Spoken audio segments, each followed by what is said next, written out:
Assalamualaikum warahmatullahi wabarakatuh.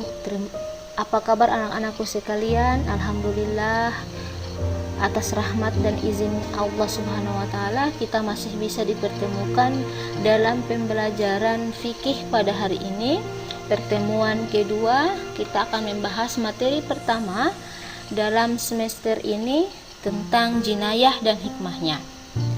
Sebelumnya, anak-anakku pasti merasa bingung apa yang dimaksud dengan jinayah. Jinayah adalah bagian dari jarimah. Jarimah dalam hukum Islam diartikan sebagai berbagai tindakan atau perbuatan yang bertentangan dengan ketetapan atau ketentuan hukum, yaitu Al-Quran dan hadis. Jarimah memiliki makna yang sepadan dengan istilah tindak pidana dalam hukum positif di negara kita, yaitu berbagai perbuatan atau tindakan yang melanggar ketentuan undang-undang. Nah, dalam fikih, jarimah terdiri dari dua pembahasan. Ada yang disebut jinayah dan ada yang disebut hudud.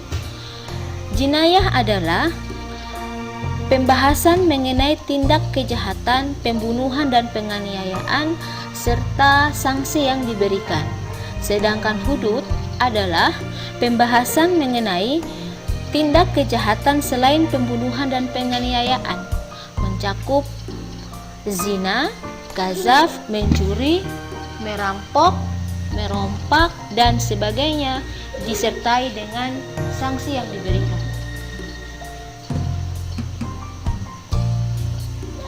Nah, sebelum kita melanjutkan pada materi, anak-anak silahkan melihat gambar yang ada pada video kita kali ini. Peristiwa apa yang dimaksud pada kedua gambar tersebut? Nah, kedua gambar tersebut merupakan ilustrasi yang menggambarkan tentang peristiwa pembunuhan dan penganiayaan yang dilakukan seseorang kepada orang lain. Nah, secara garis besar, materi jinayah dan hikmahnya ini kita akan membahas 3 persoalan pokok. Pertama mengenai pembunuhan, kedua mengenai penganiayaan, dan ketiga mengenai sanksi atau hukumannya yang meliputi qisas, diyat, dan kafarah. Apa tujuan dari kita mempelajari materi ini? Kita mempelajari materi ini memiliki 4 tujuan dasar agar anak-anakku dapat menjelaskan pengertian jinayah, hukuman bagi pelaku jinayah, hikmah pelarangan dan pemberian hukuman bagi pelaku jinayah, dan contoh tindakan yang termasuk jinayah. Hal ini penting diketahui agar anak-anakku dapat menjaga perbuatan, bersikap hati-hati dan waspada sehingga tidak melanggar ketentuan yang telah Allah gariskan dalam Al-Quran dan hadis. Nah, pembahasan pertama tentang jinayah akan kita lakukan dengan membahas masalah pembunuhan. Kita sering mendengar istilah pembunuhan, bahkan mungkin kerap terjadi di lingkungan kita atau sekedar kita menonton berita lewat televisi, media massa, sosial media, dan sebagainya. Apa yang dimaksud dengan membunuh? Pembunuhan secara bahasa berarti menghilangkan nyawa seseorang. Sedangkan secara istilah yang disebut pembunuhan adalah perbuatan yang mengakibatkan hilangnya nyawa, baik itu dilakukan secara sengaja, seperti disengaja, tidak disengaja, dengan menggunakan alat yang mematikan maupun dengan tidak menggunakan alat yang mematikan. Membunuh merupakan salah satu perbuatan yang dilarang dalam Islam. Hukumnya haram sebab darah dan nyawa atas setiap jiwa yang hidup adalah kekuasaan Allah Subhanahu wa taala dan hak Allah Subhanahu wa taala. Larangan tersebut dijelaskan Allah dalam Quran surat Al-Isra ayat 33. Allah Subhanahu wa taala berfirman, A'udzubillahi minasyaitonirrajim. Bismillahirrahmanirrahim. wala taqtulun nafsal lati harramallahu illa bil haqq. Dan janganlah kamu membunuh jiwa yang diharamkan Allah kecuali dengan hak.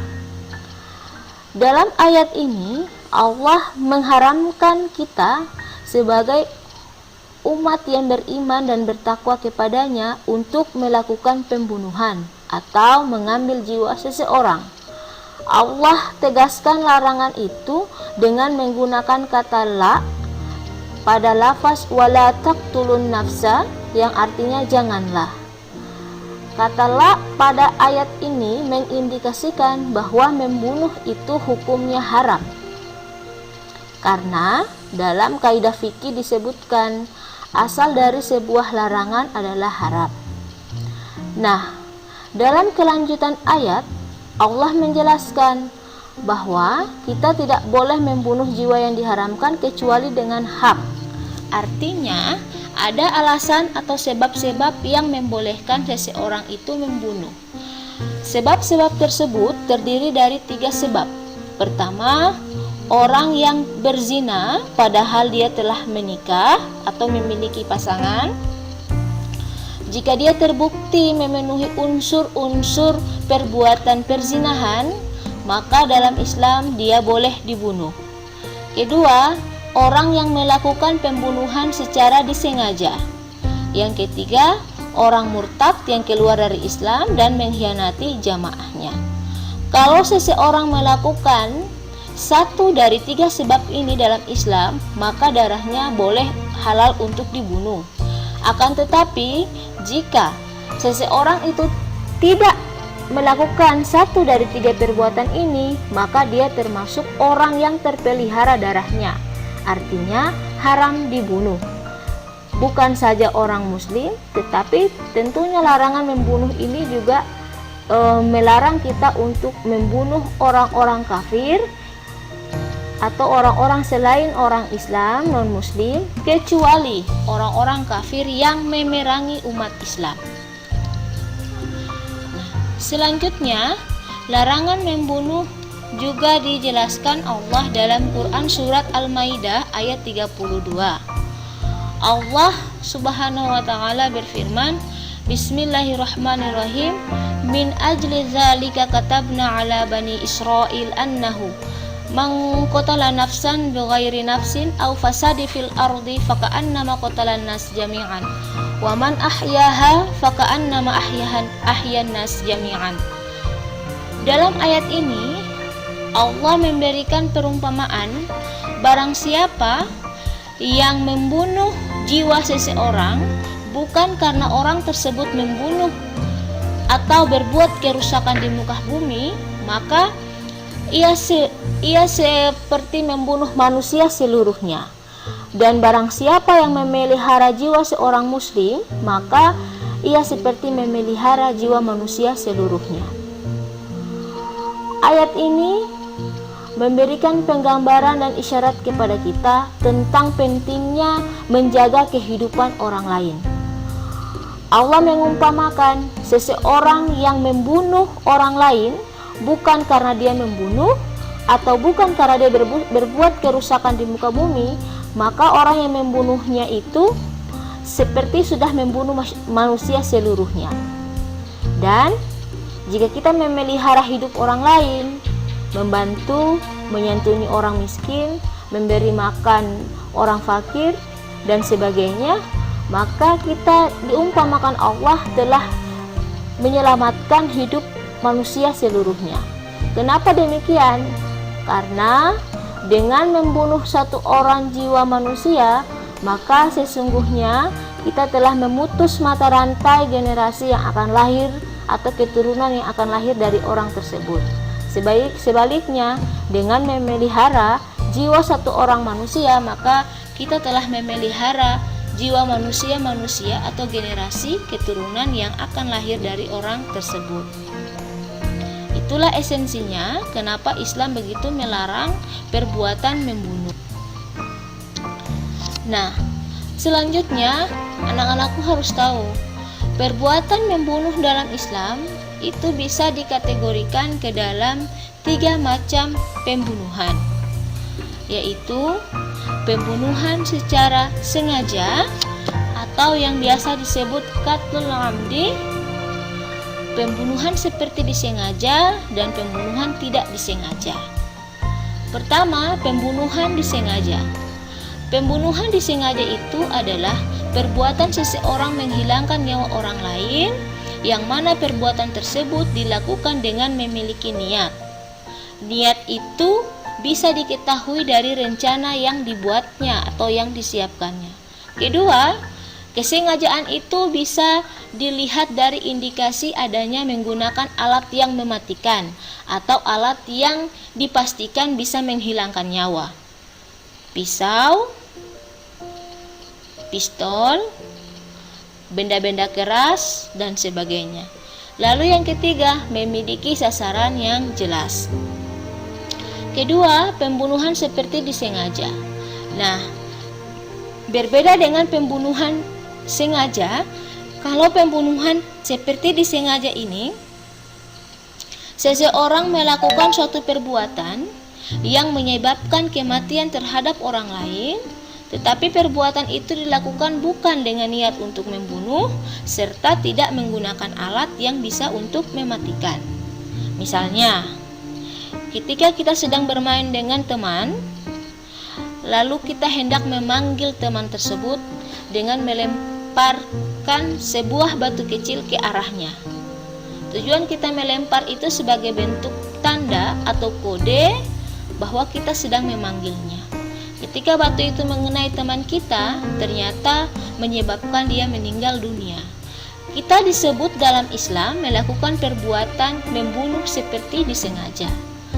Karena sebab dia meninggal adalah karena adanya perbuatan yang kita lakukan secara sengaja, walaupun perbuatan itu sejatinya tidak dengan niat untuk membunuh dan tidak menggunakan alat yang bisa untuk mematikan.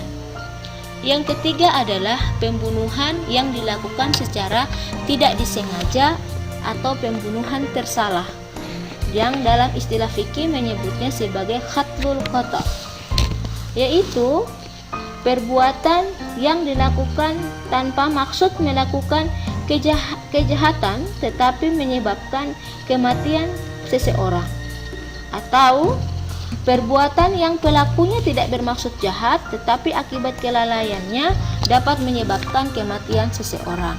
Misalnya, seorang pemburu yang berburu di tengah hutan.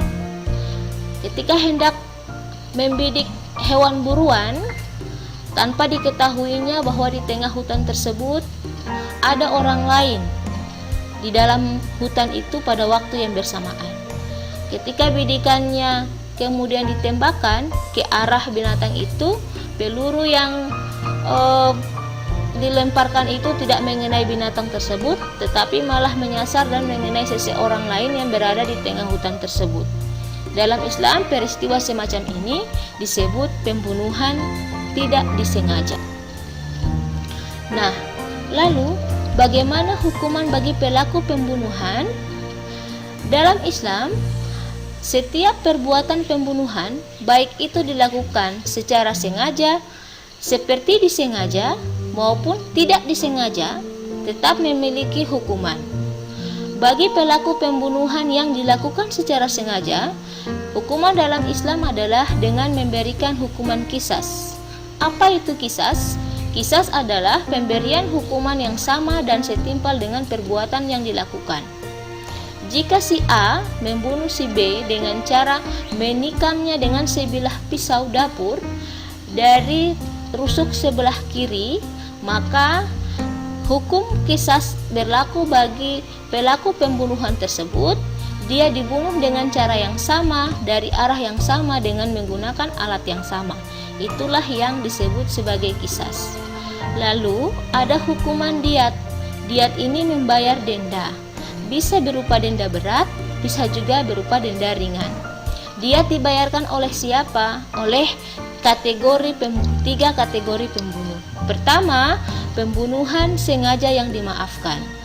Jika pelaku pembunuhan secara sengaja telah dimaafkan oleh pihak keluarga korban, maka hukuman qisas tidak berlaku, tetapi pelaku harus membayar denda atau membayar diat. Kedua, pelaku pembunuhan seperti disengaja. Dan yang ketiga, pelaku pembunuhan tidak disengaja. Pembahasan lebih lanjut tentang diyat yang terbagi menjadi denda berat atau mughalazah dan denda ringan atau mukhaffafah akan kita bahas pada pembahasan tersendiri secara lebih jelas dan lebih runtun. Nah, adanya hukuman dalam Islam dengan tegas kepada pelaku pembunuhan baik sengaja, tidak disengaja maupun seperti disengaja memberikan gambaran kepada kita betapa Islam sangat menghargai hak asasi manusia, hak hidup orang lain. Oleh karena itu, setiap bentuk perbuatan yang mengakibatkan hilangnya nyawa seseorang, baik itu dilakukan dengan niat atau tidak dengan niat, menggunakan alat atau tidak menggunakan alat, tetap memiliki konsekuensi hukum dalam Islam. Itulah yang memberikan isyarat kepada kita bahwa setiap perbuatan dan tindakan kita harus disertai dengan kewaspadaan atau kehati-hatian, sehingga tidak memberikan dampak buruk bagi orang lain di sekeliling kita. Selanjutnya, mengakhiri pembahasan kita pada kesempatan kali ini, Ibu ingin memberikan sedikit tugas uraian kepada anak-anakku sekalian tentang pendapat kalian bagaimana pemberian sanksi bagi pelaku pembunuhan yang diterapkan di Indonesia bandingkan dengan hukuman yang diberikan dalam Islam. Nah, demikian pembelajaran kita pada kesempatan kali ini. Selamat bekerja dan selamat mengerjakan tugas.